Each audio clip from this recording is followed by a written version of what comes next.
Friends आसंतु देखिबा 14 February रु 26 February 2026 पर्यंत आम राजधानी भुवनेश्वर जनता मैदान में आयोजित होइतिबा 20तम तोषाली स्वदेशी मेलार किछि झलक।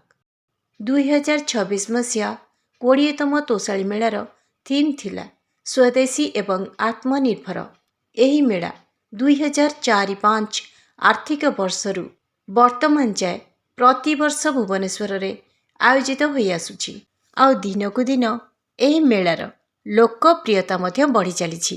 एथिसह स्वदेशी कला कारिगरी द्रव्यर मध्य आम मानक भितरे लोकप्रियता एवं चाहिदा वृद्धि पाई चलीछि।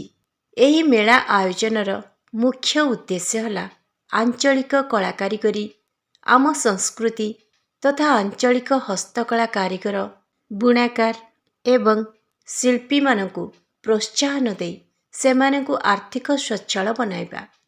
प्रतिवर्ष प्रायतः मु एही मेला को बुलिबाकु जाए, किंतु ए वर्ष जदिओ मु तोषाली स्वदेशी मेला को बुलिबाकु जाइथिली, किंतु गाड़ी पार्किंग रो कोनोसी व्यवस्थित सुविधा नथिबारु बेसी समय मेला रे बुली पारली नाही। मेला भी बहुत भीड़ थिला।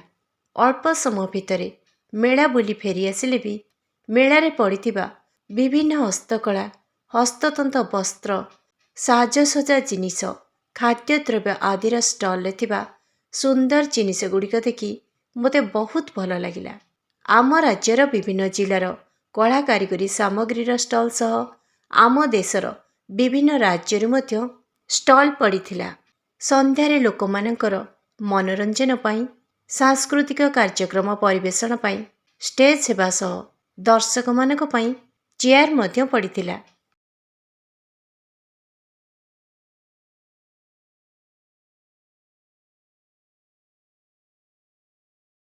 देखंतु एसबु हेउछि आम कारीगर मानकर सुंदर और निखुण कलाकृति।